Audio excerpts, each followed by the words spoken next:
Okay, as you can see, we have two moderators for this session. It is because this is the heaviest session of the SEEDIG 2018. Not only because we just had lunch, but the topic is very, very heavy, very difficult.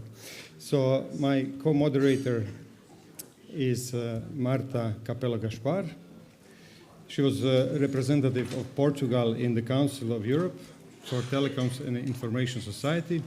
And currently she's Director of Public Policy at ETNO, EU Telecom Operators Association. Yes, and good afternoon to all. My colleague Zdravko Jukic, God, I'm terrible with Slavic names, was a former council member at the National Regulatory Authority in Croatia, also the representative of Coalition in Internet Governments and the GAC, the Governments Committee in ICANN, and also founder of the IGF in Croatia. So Zdravko will give you a short introduction in the panel, and then I will continue in presenting our speakers. Thanks, Marta. So this panel is about two issues, basically. First one is quite well known. It is about net neutrality, the issue that has been around for maybe more than last 10 years. So we can say that really this net neutrality is now in place with respect to the rules that we have in Europe, and in a different approach in the States. So what remains to be seen is how these rules are to be applied, if they are future-proof, if they are okay. And we will see if the different approach that the US is taking will bring benefits on that market. So that's one issue. The other issue is the question of the content neutrality, or some people call it platform neutrality. This brings more issues. And some people say that content neutrality is even more important than net neutrality. So this is not really about how we transport bytes and bits over the pipes, but it is about freedom of free expression and what voices can be heard on internet and which are suppressed, and who has a right to suppress them and under what conditions. So the questions are many. How should we guarantee this freedom of speech? What should we allow those platforms to do with the content that users and other are putting on the internet? And should it be guaranteed by law? Or can we really hope that those platforms, the platforms owners, and we know that there are just few very big ones in the world currently, should we trust them that they will be, let's say, at a high enough level so they are impartial and neutral about content they are hosting? There are many remedies that we have available. So the question is, which ones will be the right ones? Privacy law, regulating content, competition law, consumer protection law, and so on. We have a great panel today here, so Marta is going to present you our panelists. Yeah, thanks a lot, Zdravko. Indeed, neutrality is always a topic in this kind of, maybe we could say that there's no internet governance meeting without a neutrality debate. The debate is evolving, and there are new angles to it, and we are lucky to have also a very diverse panel to help us discussing these issues. So I think I can start with the first person on your right is Araniel Bojanovic of Internet Society. Yeah, I did well, great. Internet Society in Serbia. Then we have Professor Žiga Turk from the University of Ljubljana, Slovenia. Then we have Nikola Ogzanovski from Makedonski Telekom, a telecom operator in Macedonia, and Ms. Katja Kmet of the Agency for Communication Networks and Services of Republika Slovenia, so the Slovenian regulator. So because it's our lunch and we didn't want you to have a chance to fall asleep, we decided to skip the keynotes. So Zdravko will jump into making concrete questions to our panelists, and then we will shortly move to the debate, and we count on you to participate on it as well. Thanks. Okay, so first question goes to Mr. Turk. as a representative of the academia. And the question is, what is the actual status, in your view, of the net neutrality issue? Where do you see potential problems? And do you think that platform neutrality is becoming more important than the old net neutrality? Thank you very much. Thank you also for the invitation to this event. In my recent life, I have been wearing many hats. So a few years back, I was Minister of Education, Science, Culture, also responsible for information society. And at that time, Slovenia was one of the few countries in Europe that did put net neutrality into law, and then we can have a debate to what extent this is actually enforced, or in what extent it was clear enough and in what extent it was not. I'm also one of the early adopters of the internet. One of the first servers that I set up was in something like 92, 93. So when only CERN software was available for that. And I think since then, and probably this goes for everyone in this room, we have been witnessing the enormous potential of the internet as a source of good for humanity, for nations, for individuals, for groups of people, etc., etc. One of the reasons for that was openness. So, I mean, also from a theoretical viewpoint, as a professor, we can say that the power from the centers was actually transferred and it was given to the periphery. If you want to set up a new service, if you wanted to do so in the old system, basically you would have to dig lines in the ground. You would have to create your own transmission stations, antennas. You would have to create your own device, like, start manufacturing your own devices. For example, when they introduced television, they had to do all that. Antennas, devices, programs, everything. The internet somehow enabled that. You can imagine, you can invent new services, and if you have this transportation infrastructure of the internet available, then if you create a service which is valuable to the audience will come, you will make a success. And I think network neutrality is a major tool to preserve this type of openness of the internet. So if you have a good idea of a service, your starting position is, well, almost as good as the established players. Let's not take into account the fact that they can bring their servers closer, replicate better, etc., etc. But at least theoretically, your starting condition is the same. I think the second very important element that the internet brought, and if you remember history a little bit, internet somehow had its boom in the early 1990s. It was just after the fall of the Berlin Wall. It was the period when there was this idea of the end of history, of democracy all over the world, of increased human rights, freedoms, and so on and so forth. And actually, internet was a platform where all kinds of voices could be heard, where everybody could share their opinion, where people could start either Wikipedia to pull knowledge together, or WikiLeaks and expose some not so nice political facts, or some facts, not so nice facts about some politicians, and many, many, many other things. Now, what I believe, net neutrality guarantees the freedom of setting up new services, or, well, safeguards that one. Internet as a tool of communication and internet as a tool of publishing went through a couple of phases. There was a phase where you would publish independently. Practically every publisher was more or less the same. Everybody had to set up a web server and then hope that people would stumble onto that server and get content from you and read that content.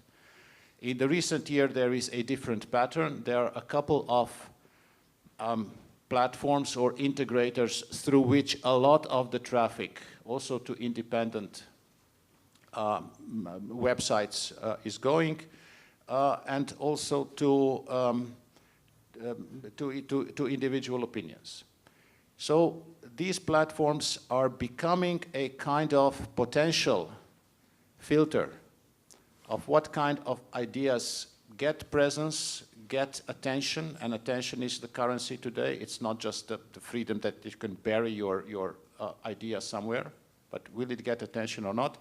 And it's a handful, literally a handful of platforms that somehow decide what people see, what they can communicate, and what they can't.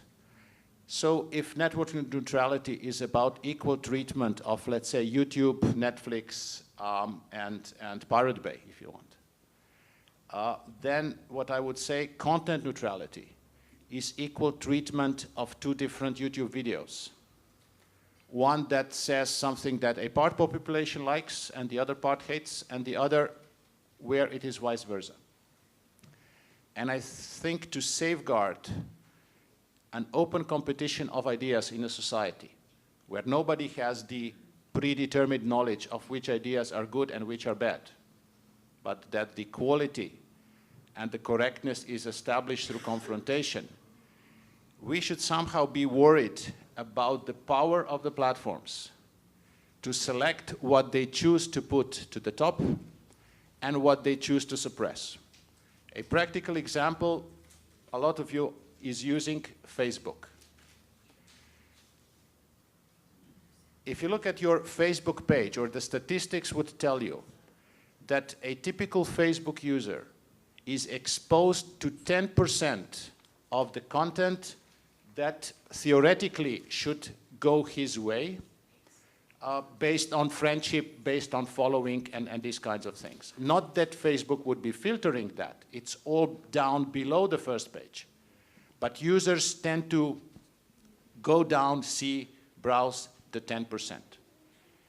Now, if you have a company that determines 10% of the information diet of 3 billion of people, and they choose to do so in a not entirely, let's say, in a biased fashion, or in a way in which they would try to promote certain ideas, that is, in my view, a much bigger impact on society than different treatment of, let's say, Netflix and YouTube. Okay, thank you very much. That was actually a very good, even wider introduction. We will come back to that question before. Now I would go to Nicola, and I understand you are an internet service provider in Macedonia, and although you're not a member of the European Union in Macedonia, you already follow the European regulations. So after all this debate that we had recently, we had the approval of a European regulation in 2015. There were a lot of debates about that. It seems that the regulation now is in place, it's being implemented. What do you see that are now the main challenges? What were the problems in your particular market? So tell us a bit about your experience, and where do you see potential problems, and a bit integrate this dimension of platform neutrality, to which extent it interferes with your business, and what you think that should be the approach. Okay, thank you. So I agree fully with the professor that really in this digital society, net neutrality is must, and it have to be in place, but based on our practical experience like operator, because my operator, Makedonski Telekom, is part of Deutsche Telekom, which is a much wider group. The experience shows that really net neutrality, we are speaking in Europe, there is necessity of certain changes, especially in interpretation of the net neutrality. So yes, we support net neutrality, but we believe that in this moment, it is crucial that the focus should be changed, because up to now, our feeling is that really the focus of regulation is to operators, and this global platform which you mentioned were some kind aside. So this is the first thing. The second thing which we are saying that really we feel that we should be very careful that over-regulation not harm investments in an NGN network, which is, I mentioned previously, also necessary for connectivity and open internet to all people, not to harm innovations, investment, and customer needs. So this is the main point, and when we are speaking, I would not say problems, but I would say that really, like operators, we have a lot of challenges. So I will separate three. The first challenge is maybe when the first challenge is the issue which maybe net neutrality start like a problem. This is a differentiation in bandwidth to content providers. So it's not blocking, it's not stopping, but we are saying, okay, you have fast line, you have slow line.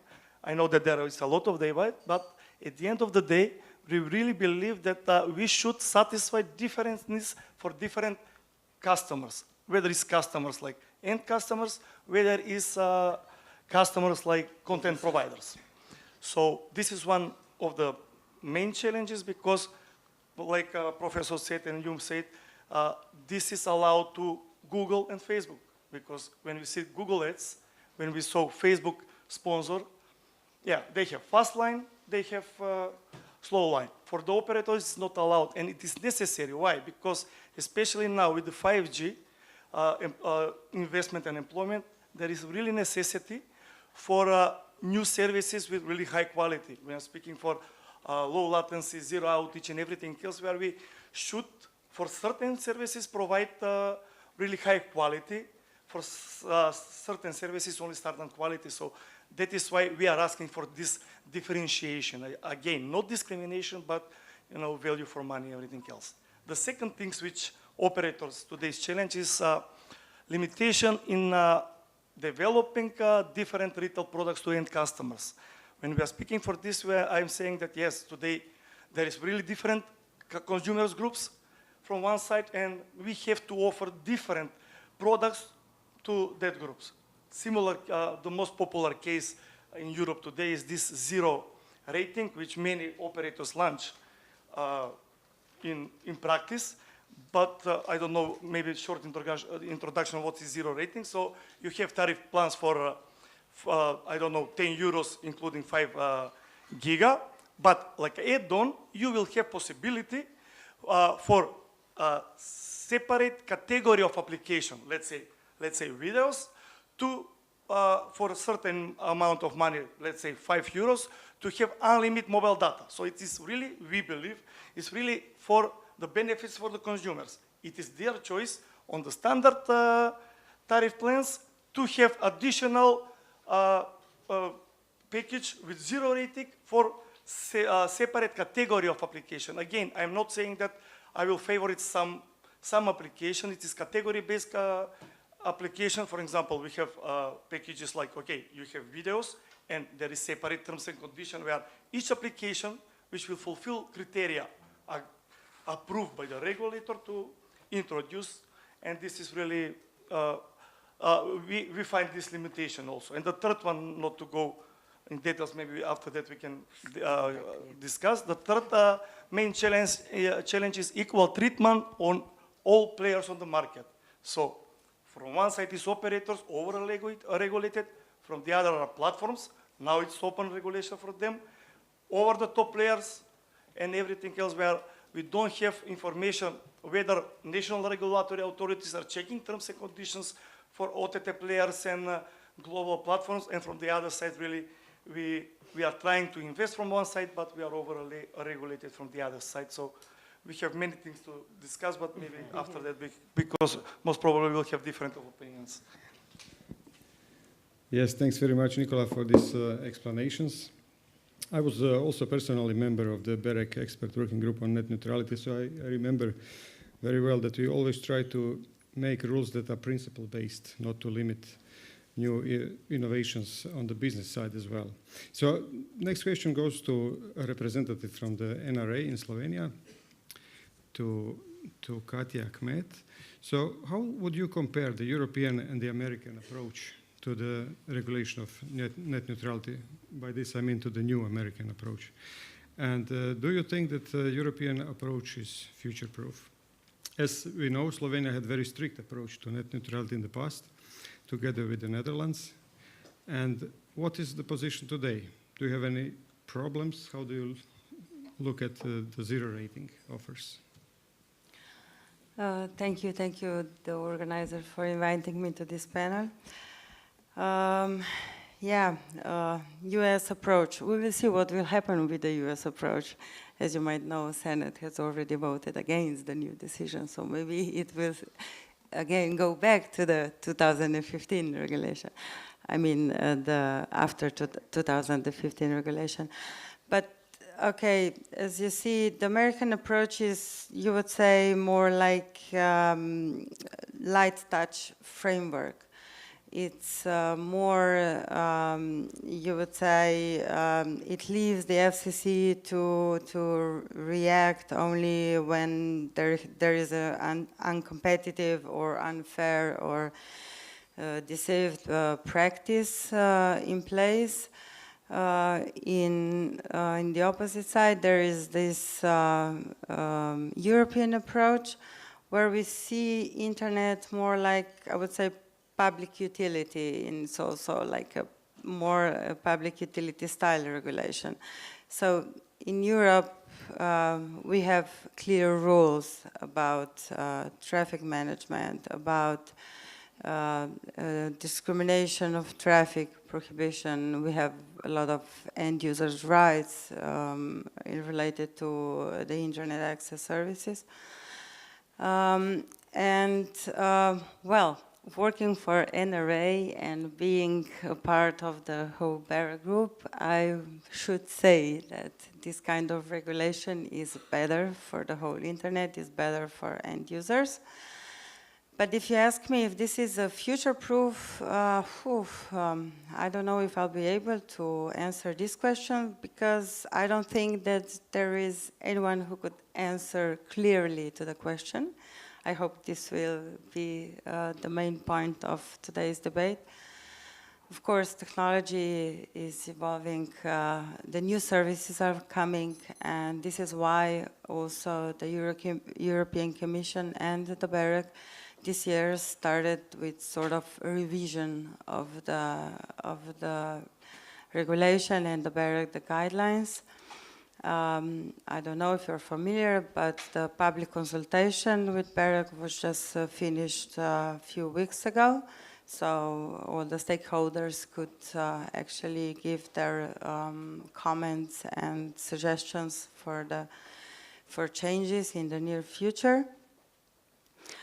In Slovenia, we try to stick to these European rules. Try to follow the common guidelines developed by BEREC.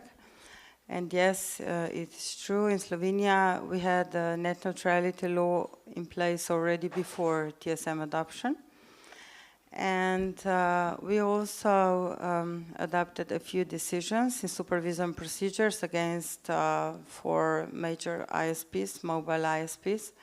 It was actually due to these zero rating practices. It was in the beginning of 2015. Well, the court actually revoked our decisions in 2016 and gave us, we started a new procedure because actually the court's reading was different than the NRA's, and they said that there is no prohibition of price discrimination in the law. Then we started a new procedure and we decided on different grounds because there was a technical discrimination. And we are still waiting for the last 2 years for the court to decide. Actually, it's a three months till 2-year period.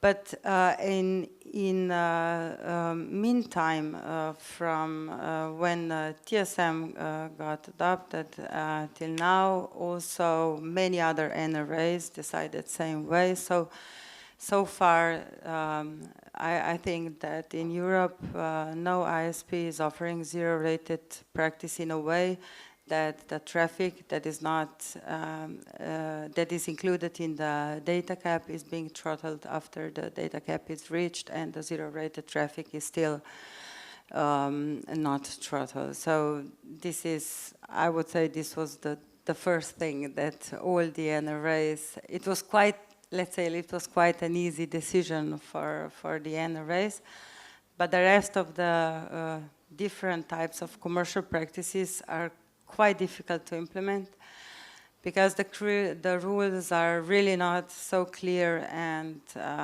the market situations are quite different. And we are all aware that we have, like Nicola said, there are operators offering services around Europe in different countries, and of course, you know, they would like to have clear rules and not to have the service that would be prohibited in one country and allowed in another country. So, but I would say that the regulation is still young, and there is not a lot of practice so far. So hopefully in the years to come, we will get more cases, and we will all together learn from the implementation. I will stop here so that everyone has a chance to speak here. We move now to Arangel. We had Professor Turk setting a bit the scene and a bit wider framework. We had the ISP, the NRA. Can you give us the user's perspective on all these issues? What are really the relevant challenges? We have all these regulatory issues, courts deciding, little details on implementation, but this translates into effective consequences to the users, what they can do, what they cannot do, what kind of products they can access or not. And also there's this new layer of services and content neutrality that becomes relevant. What is the user's perspective on this? Marta, thank you very much for the question. This is exactly what I'm going to attempt to do here. And Professor Turk set the stage for what I'm trying to talk about. Actually, I want to talk about one Facebook feature called Explore Feed. It was an experiment conducted by Facebook. It started in October 2017, and it ended in March this year. Before I say that, before I give you some details about the Explore Feed itself, I just want to say why I picked that subject, because I think it gives really nice bridge between these two subjects that we are trying to somehow interface today. On one hand, net neutrality, on the other hand, platform neutrality or content neutrality. So Facebook and many people, actually ISOC Serbia organized an event a couple of days before FCC repealed net neutrality regulations, actually net neutrality, and many people showed up at the event, and I realized, and my colleagues also realized, that some of them actually didn't have any idea whatsoever about net neutrality, but they tried to understand net neutrality based on their experience with Explore Feed. So Explore Feed, what was it about? It was a feature. I'm going to assume that many people are aware how at least Facebook news feed look like. So it comprises of two things: interactions among friends and posts from the pages a user is interested in. So what Facebook did, Facebook removed posts that are coming from pages. We can look at the pages as a kind of a content providers. So they removed the content that was coming from pages into the separate feed. So in order to access that, you had to make another click. But people weren't aware of that. They had a long experience of using Facebook as it was at the time. So many people realized that change took place maybe a couple of months later. So, but in order for content providers on Facebook to have their posts visible in both feeds, they introduced a new feature, like you could boost your post from the page so it could be seen in both feeds. So somehow Facebook found a way to get itself in between content providers and users, and then put some incentives, set some incentives for content providers to pay if they want to be visible in the same manner they used to be visible before. In a nutshell, that's what Facebook did. And I can, because your question was about what was the user concern. Let me just read you a couple of quotes quickly. I think it will pay off. One quote is from a New York Times piece written by some local journalists, investigative journalists. Creek is the name of the investigative journalist company. It is related to some regional OCCRP group that supports investigative journalism in terms of privacy and other things. And he said the following thing: Facebook allowed us to bypass mainstream channels and bring our stories to hundreds of thousands of readers. But now, even as the social network claims to be cracking down on fake news, it is on the verge of ruining us. That's why Mark Zuckerberg's arbitrary experiments are so dangerous. The major TV channels, mainstream newspapers, and organized crime-run outlets will have no trouble buying Facebook ads or finding other ways to reach their audiences. It's small alternative organizations like mine that will suffer. The other quote, because Explore Feed was conducted in 6 countries. Sri Lanka, Cambodia, Bolivia, Guatemala, and when it comes to Europe, Serbia and Slovakia.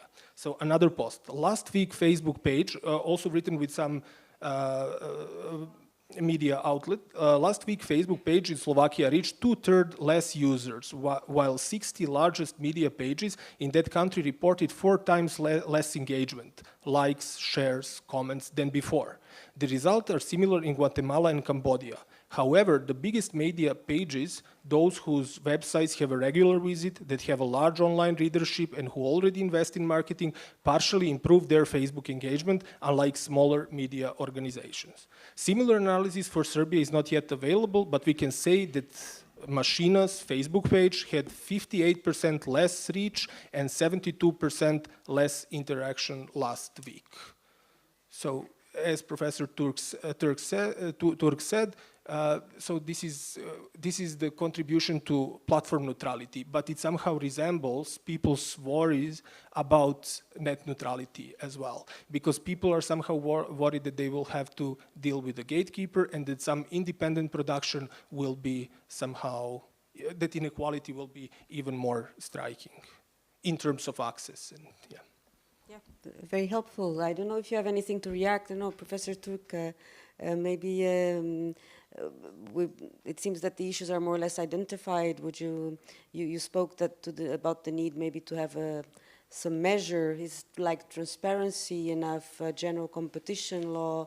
Do we need codes of conduct? What kind of things do you think, or measures or tools could address these new issues?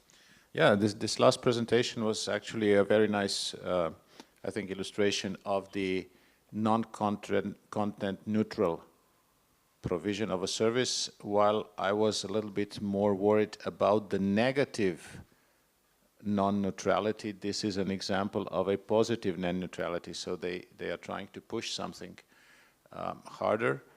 I was thinking about this idea of content neutrality in the context of this scare related to the fake news. And I'm also sitting in that European Commission group on tackling fake news, where there are debates on how to approach the problem, which to some extent is real, to some extent it's overblown. And I think the real looming danger is that governments being unable through legislation, constitutions, human rights, and so on, to censor directly information on the internet, they might outsource this work to the platforms. And if platforms can get away with pushing something up and pushing something down without kind of any regulation, I mean, some people also probably in this room would say, well, this is a private business, they do what they want. To which I would respond, well, but then they should be regulated as a newspaper, as a publisher of information, if they do heavy editing of stuff. I think the real danger is that in the pretext of fighting fake news, this very powerful tool to shape the media diet of the citizens would be given to the platforms. And I think the legislators, the civil society, the independent publishers, I think everybody should somehow work and start thinking about what kind of legislation could we put in place that would create some kind of safeguards. I think tying this problem to monopoly positions, etc., I think is useful. Because the fact is, some of these platforms do have. This just to check if you were all awake. Yeah. They do have a position that would be envied in any other industry. Probably the silver lining is that this may be temporary, and that it will not be until the end of times that Facebook decides this, or Twitter decides this, or YouTube decides this. Yeah, I think there is a question really how to, where to draw a line between this right of intermediaries, of the content presenters, not to influence their right to express their view. I can give a very extreme example. You know this character, I think it's called Hatsuno Miku. It is a superstar in Japan. It is a virtual character singing different songs. Actually, it turned to be a platform so that people can write songs, compose, and send it to this platform, and then she performs, sings those songs. So where can we tell this character, no, this, if, let's say, the publishers, they reject to play some songs, they say, no, this is not her style, she will not sing that song. But we said, oh, you're not neutral. Okay, it is maybe a little bit extreme, but that is basically the question. Where do we draw a line between freedom of the platforms so that they can express their view, and freedom of their users, so they also get expressed? Because it is also connected to the position of the platform. Is it dominant? Is it not dominant? Are there possibilities on the market, and so on? So then we come to the next question. What would be the best way to address this question? Which authority would be maybe the right pick, or set of authorities? What do you think? Maybe to all of, maybe we can start with the NRA about this question. Yeah, so far, the NRAs haven't been actually involved in the content regulation, and also concerning a question about net neutrality, it is only about the wires, the services, the internet access service. So we actually don't have any powers to regulate the content as well. But to a certain extent, I think that also with regulating the net neutrality, you are actually, I don't know, giving the floor to everyone that would like to present the information or receive the information from the internet or use the internet for that. But of course, the things are changing and the times are changing, and we see that there's a lot of problems caused by, I don't know, fake news, and as we saw, this platform non-neutrality.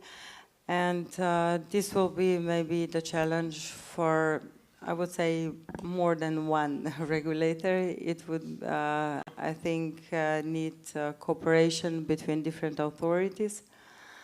And hopefully we will find the right solution so that nobody will be over-regulated and nobody will be under-regulated.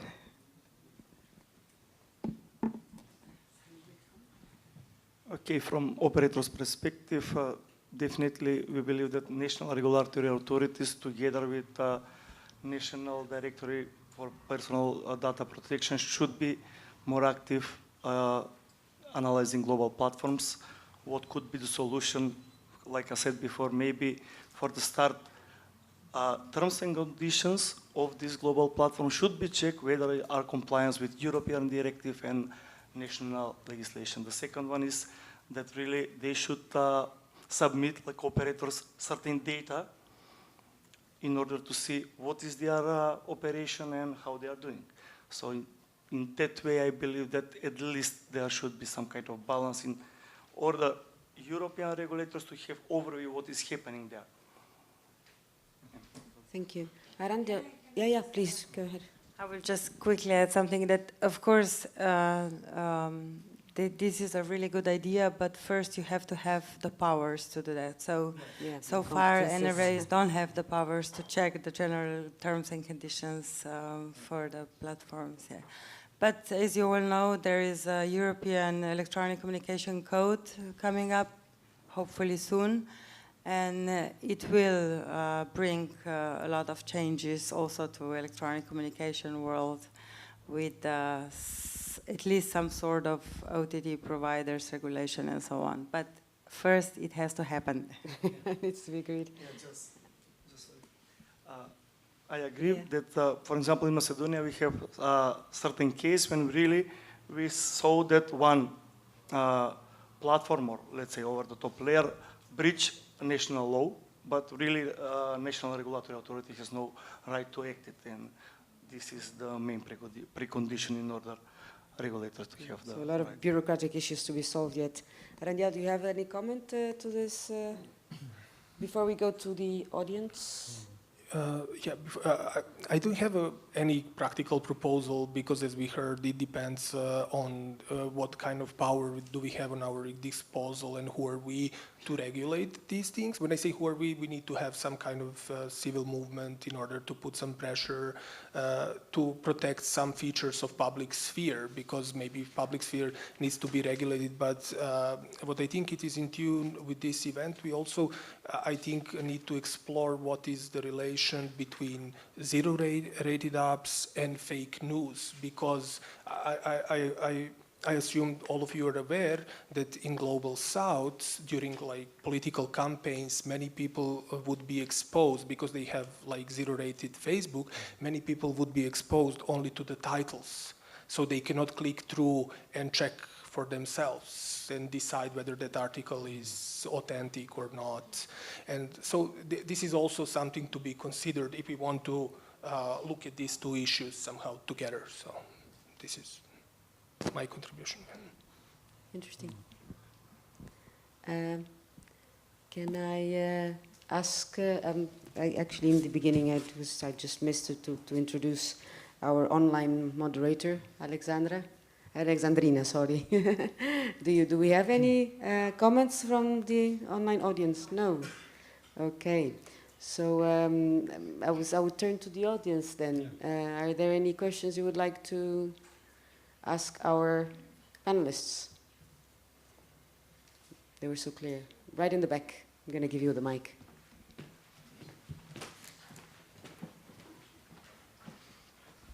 Hi, I'm Barbara Pouchet, coming from the National Registry of .si. I'd just like to add a comment. When talking about regulating internet, I think it would be more than useful if you include in a dialogue not just national authorities, ISPs, or and legal experts. It would be very, very useful if we want to get to the laws that are applicable to get involved also the experts from internet, experts who know how technology works, because the experience showed that some laws that are made without the knowledge, technical knowledge, they don't actually work, and then the results are not very useful. Yes, thanks, Barbara, for a good comment. Next one. Hi, David Kalaper, unofficially from the University of Cambridge. I would like to ask a question to Mr. Ogninovsky. In your opener, you mentioned that you would like the freedom to cater to demands of your customers, the end users and the content providers alike. As a telecom, who do you consider to be your customers?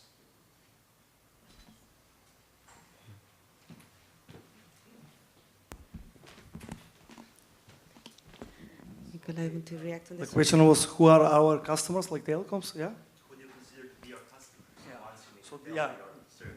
Yeah. So from one side there is end users, consumers like you, everyone, and from the other side, consumers are also. We are looking at consumers are content providers also, because they are using access which we are building to come to the end consumer. So this is our understanding. Yeah. A sub question.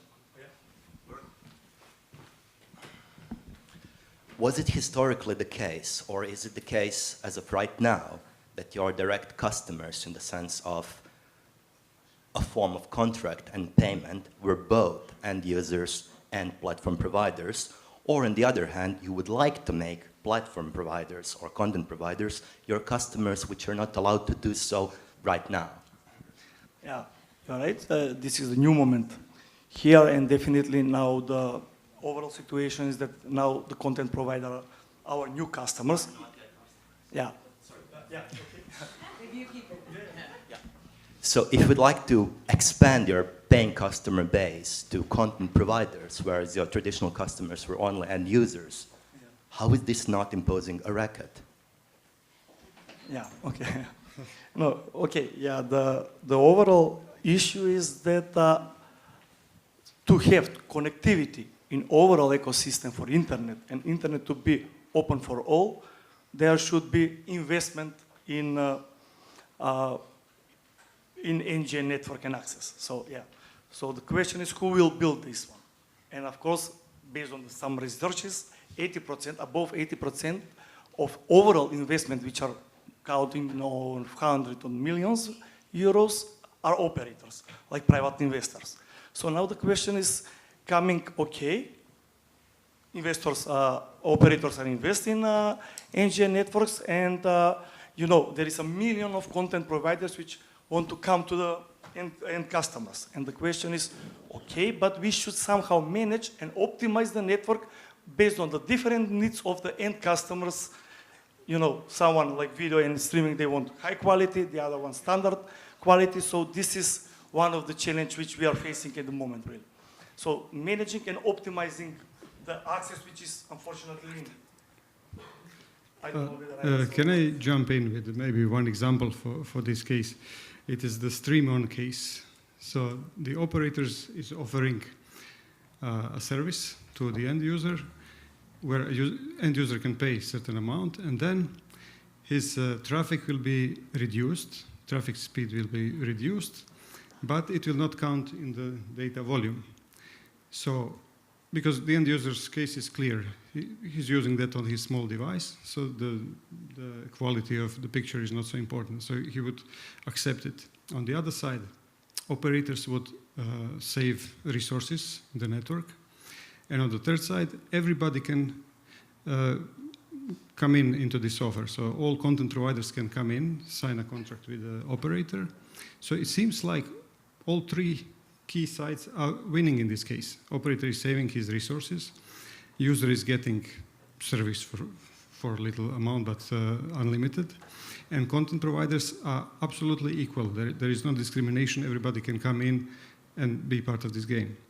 So is that a problem? What do you mean everybody? All the three. There is a very strong difference between content providers that have the monetary capacity to back such deals and content providers which are up and coming and cannot back such deals. What do you mean No. Absolutely, Yes. but in Just- this particular case, it is for free. So Just clarification, so yeah. In our terms and conditions regarding zero rating, we are saying everyone which is from this category, whether it's small or big one, it's not matter. We are saying zero rating for video content providers. YouTube, but maybe someone local. That is why this terms and conditions for zero rating definitely should be agreed with the regulator and everything else. But we are not discriminating that content providers should have at least 1 million of. Let me just try to help you answer your question. I think Katja has the answer for us, because the regulation actually says that you cannot discriminate different content providers that are providing the same service. But Katja maybe can explain that better. Stream-on service, Zdravko maybe needs a little clarification, because if you're somebody that is not dealing with this daily, then I think they didn't clearly understand what you were saying. So this is like, this was actually zero rating offers. That was, like Zdravko said, the high quality or high capacity content was really was compressed. So the data, so you would need less data to go through the network. But yes, everyone, let's say all the content providers from the same traffic category could join the offer. But the main point for the NRA to analyze such offer is how are these terms and conditions to get into the platform drawdown. So we actually then analyze, you know, for a small content provider, could be much more difficult, could be too expensive, or could be technically too complicated to join the platform, even if, you know, it says that it's open to everyone. So such practices do need quite a deep analysis. And the other thing is this compression. You know, if the content provider sends through the internet certain content, they may not want it to come to the other side in different size. You know, it's not. It's the compression that is allowed according to TSM is the one that doesn't lower the quality. But if it does, then actually it changes the content. Yeah. So you think that these issues are now solved by the European regulation and the detail is in the implementation on? Unfortunately, I couldn't say that. It is in dispute right It's now. for the courts now to Yeah, to yeah. I analyze. think we are still waiting. I think everybody is quite eager to finally get the case to the European Court, so that we would eventually get at least the first decision from the court that would actually give us a new direction. But yeah, fortunately, all the procedures take a long time. So. I have a question related to this actually to Nicole, and maybe I don't know if any of the others. You talked about 5G and other services as well. So now we're only talking about content, but there may be other services that actually required sensitive treatment. We're talking about e-health, remote medical devices. We're talking about connected and automated driving. There's several IoT services that are very time sensitive and that users will only adopt if they actually can rely on the technology. Do you think this kind of experience can have an impact on the application of these rules as well? Because in the end, it's just because of your question that some content or service providers become special clients, and that doesn't have to be inherently bad if we don't throttle or jeopardize the general quality of the internet, as the regulation says, right? Or Katja or Nicole or whatever. Yeah, we all know that. Okay, we are waiting for 5G to come, not that we know that it will come. Okay, it will happen. And of course, new services will come up. And of course, some of these new services will not be offered through the high quality internet. Yeah, it's one of the major topics for all NRAs, how to win this battle with the ISPs and actually give the end users this high quality internet with a better quality every year. But still, even though the quality will be better, we will still need services that will be delivered via special channels that will have special quality requirements, like you say, latency, packet drop, everything. So this will be so-called specialized services. So far, we only know IPTV, and yeah, this is the most common example. But of course, there will be other services that will need the same level of quality and cannot be delivered to the customers via internet access service. And this, of course, will be also charged differently. But I guess the ISP has their view on that issue too. Okay, I agree with Katja that definitely the demand for such services will increase. Still, it's maybe too early, but definitely for such services, we cannot look in net neutrality like proportional for all, together with all other services. So definitely we should find some other solution in order this, which we said that at the end of the day, net neutrality is not only for equal treatment, but it is about innovations. So not to stop innovation like are announced at the moment. So this is. Other panelists would like to react on this? I have just quick comment, but can you hear me? Okay. No, but there is a worry on the user's perspective and people who are engaged with various other applications that are not server-based, they are not going to be able, that are peer-to-peer, that have distributed architecture, they will be hard to zero-rate at all. And there are a lot of projects like that. So this is also a worry I just wanted to mention here when we spoke about zero-rating. Professor, would you like to comment? Not really. When we are speaking for the capacity, definitely it is limited capacity. If definitely someone wants to use more than the others and require higher quality, it should pay more. So this is the economical logic, of course. Yeah. I think we have the question in the end of the room.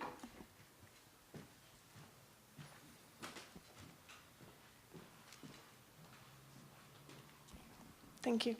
My name is Timea Schutte. I work for the International Chamber of Commerce, the World Business Organization based out of Paris. When at ICC we look at technology and information and communication technologies, we tend to look at them from a point of view of an ecosystem that encompasses the infrastructure layer, the services that are based on that infrastructure, and then also the ability of the user to use and then contribute to that to those services. So my question is, there is looking at this this question from an ecosystem point of view, what do you think are the main policy elements that should be in place to encourage the development of this ecosystem? And anticipating that you will have different answers, how can we encourage cooperation along those elements of different policy perspectives? Thank you.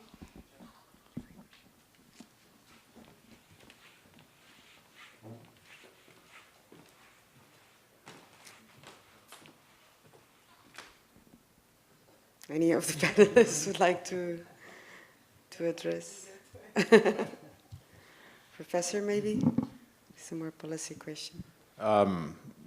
The element I'm most interested in, and that is content, somehow I don't see that organizations like ITU and those who work on the lower levels are the right platform, the right audience for this type of debate. But going back to the neutrality and zero rating that was discussed in the previous round, I think one element we need to bear in mind is that the most cost and actually the most cost is incurred in the last mile, whether wired or wireless. And in the last mile, actually, you very well know who the customer is. So it's up to the customer actually to decide whether he wants to compete on the internet with, I don't know, the father does something serious and the kids do something not so serious. Does he want non-neutral last mile? Also, I think the user on a mobile device could be given an opportunity to make these choices and prioritize the bandwidth use and so on and so forth. So I think from this perspective it's solvable, and when it comes to long haul, I think it's important really to be strict and to maintain neutrality. As to all these new services, I think we face somehow two scenarios. And that is, even under the current legislation, if you go one level lower than internet connectivity or internet access service, there's no need for neutrality. So you can have on your fiber, on your copper, on your Ethernet, non-neutral solutions for this and for that traffic. And actually IPTV is a good example. It's the same line, both are on IP, but the television is basically not internet access service, it uses IP technology on some private network. I think the danger is this: if you have advanced services, they can always opt for the kind of IPTV specialized non-internet, I mean internet technology but private network, which could create a balkanization of the network in the sense that you will be, your devices, your stuff will be, you know, on so many different networks. And the price to remedy this balkanization, to remedy this fact that you would have then services on separate networks, is to go easier on net neutrality on the internet access service. And I don't think the jury is out on this debate. Maybe I can just comment quickly. We had big discussions on this issue in the BEREC net neutrality expert working group, because that was exactly the point. Should we allow specialized services? And then we said, okay, specialized services should be allowed, but they should not endanger internet access service. So whenever we talk about net neutrality, we talk about internet access service, and we try to protect it. Now we come to those other issues, innovative services that came later. I mean, defining danger, you know, if I want to watch HD TV at my home, which is at the end of Twisted Pair, I have a trade-off, more HD TV or faster internet. I cannot have both on the same line. But luckily, it's my choice. It's not the operators. Yes, but the issue is, if I put it right, so if an operator offers specialized services, then these specialized services should not diminish or make internet access service such that it is not, let's say, the quality goes to. In the first regulation of net neutrality, we had this authority to NRAs to act on quality of service if the internet access service was in such a bad shape. Yes, this is one of the main tasks for NRAs to offering specialized service. If ISP decides to offer specialized service, it has to have enough capacity to do that. So internet access service should work, and add-on is specialized service. It shouldn't be vice versa. And if we allow too many specialized services, we will have bad quality internet, and that's not the point. Okay, hello, my name is Jan George. I work for Internet Society, but I'm speaking on my own behalf and capacity here. All right, so we already had this discussion about zero rating at our Slovenian IGF meeting, where I shared the story and recommendation, and I will repeat it again. There was a case, I think it was in Rwanda or one African country, where they actually zero-rated Facebook and Wikipedia, right? And people, their local people, figured out that they can store on hidden pages in Wikipedia 3 gigabytes, 4 gigabytes big files of video, films, movies, whatever, and share the links in Facebook groups to everybody that wanted to access them. And everybody started downloading huge amounts of data for free because it was zero-rated. Both of these services were zero-rated. Of course, the whole system, the whole network started melting down because everybody was downloading like crazy. And they were not able to charge anything. And they immediately stopped this zero-rate craziness because, you know, if you zero-rate something, you are opening everything to your users for the abuse. And looking from the user's perspective, right? Today, this mobile operator is zero-rating Facebook, and his competitor are zero-rating Facebook and their competitor because they have to. Tomorrow, they're zero-rating Google, and competitor is zero-rating Google. And then, you know, it's an ongoing race. And we have more and more zero-rated applications. So I have a suggestion. I have an application that operators need to zero-rate. It's called the internet. Why we don't just zero-rate everything, stop the race, stop sending bills, and be done with it, right? This is crazy. Thank you. Yeah, that's very interesting. Can I ask you a question? Who's going to pay for the infrastructure? Is the taxpayer? No. This is a great question, and I'm glad you asked. Excellent. So, yeah, because the point, I don't know. I may let Nicole. The point may be we need to ensure sustainable investment in networks. Because if users have no network, they cannot access anything, zero-rated or not. So. I don't know, what would you say? You offer, you invest, you offer for free, you ask money to the state, what are you going to do? Yeah, but in that case, you know, standard prices will go up. So again, it's not so. Because zero rated is add-on, and it is for particular price. In this case, then standard tariff plans will increase, because anyhow we have When to you were cover, saying unfortunately. Yeah. So. Were you talking about the service for free, or just pay like a fixed fee and then everything traffic would be unlimited? That's your suggestion. So you wouldn't mind paying a bit more for having unlimited? Okay, that's reasonable. You see, you have another offer. You can have other offers on your network that with unlimited traffic, maybe. Yeah, but this example from Rwanda or wherever it was is a really excellent example how we should never underestimate the innovation potential of the people. So. More questions? We have another question there.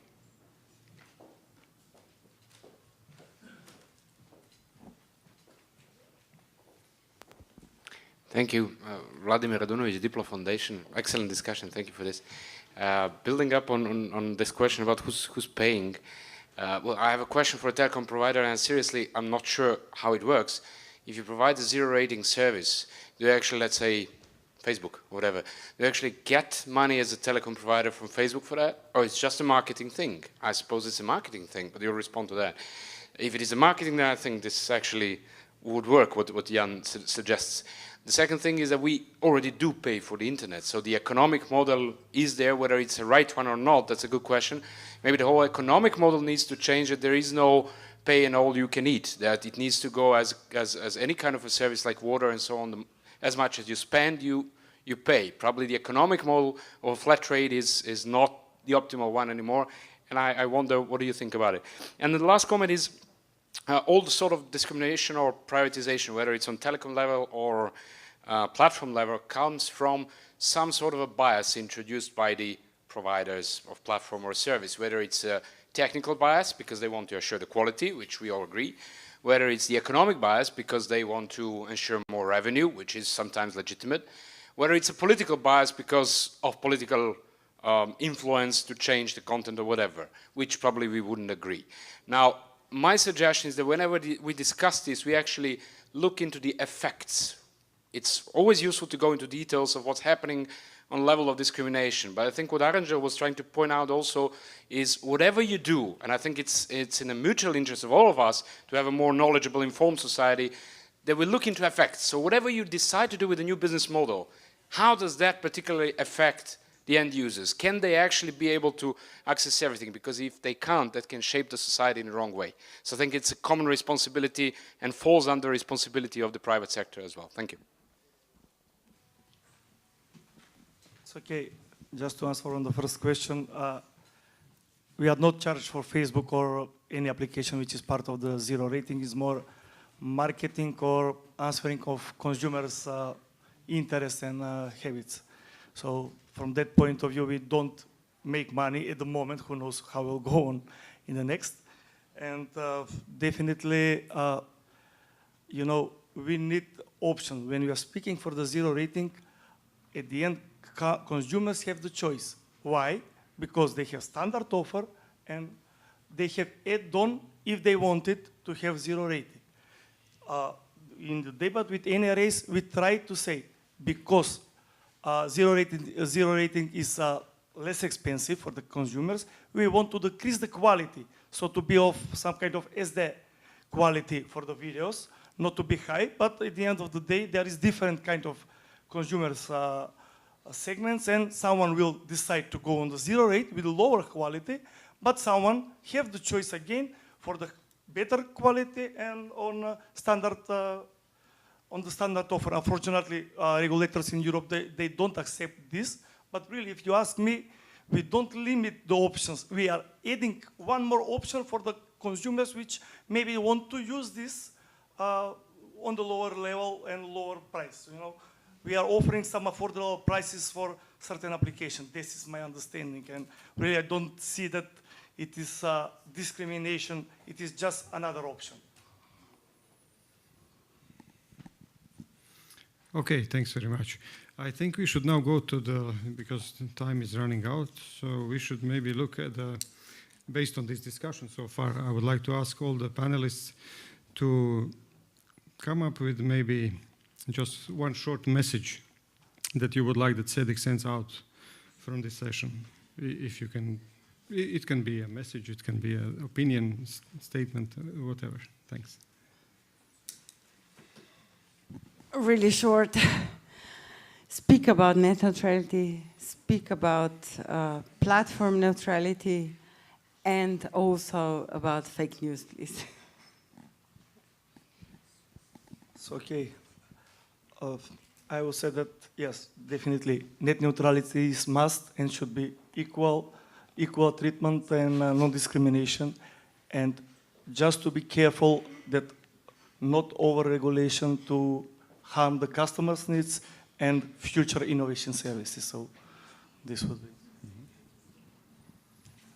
As I said before, I'm much more worried about Facebook deciding our diet, our information and idea diet, than Facebook as zero-rated or non-net neutral, etc. And I believe that there should be some kind of regulation about that. People then ask, okay, but how would you regulate that? Probably a one sentence could suffice. You should be neutral. Just like when we have regulation about stealing, it is not a regulation of how you should build the doors and how to create clocks, etc., etc. It's about the principle. So if we have a regulation like that, this opens up a possibility for people to go after Facebook saying, you are not treating us in a neutral way. Oh, okay. Really short. Sometimes it seems to me that when we are criticizing platform neutrality, that we are saying that some practices platforms do are wrong. But then at the same time, it seems to me that many people ask for the same practices on behalf of ISPs. So sometimes I have impression that sometimes we ask for right to do wrong because everything, the whole system is kind of rigged. I think we should maybe follow the suggestion that we heard from Jan George and try to, somehow, keep internet open and free. Yeah. Thanks very much. Thank you very much. So we have our rapporteurs, Kristina Hakobian and Jana Mijic. Slavic names in me, and it doesn't work. So they've been taking notes of our session, and they will summarize it for us.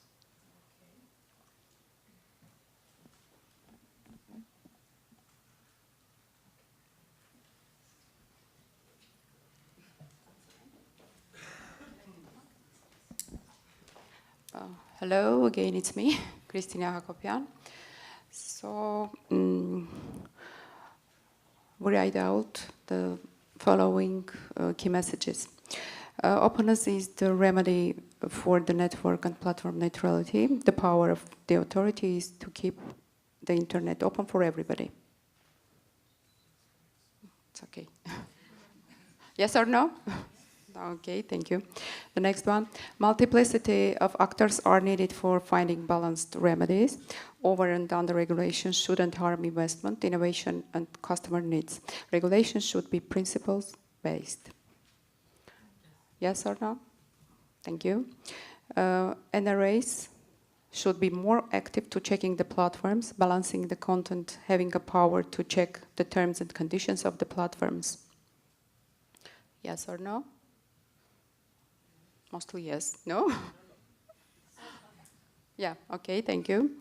A future-proof model is difficult to determine now, and specialized services will be a discussion point, and they should be allowed, but should not endanger the internet access services. Thank you. Discrimination, prioritization, zero rating, and differentiation come from different types of biases. Yeah, the end users should be informed and able to understand the end effects of biases and new business models.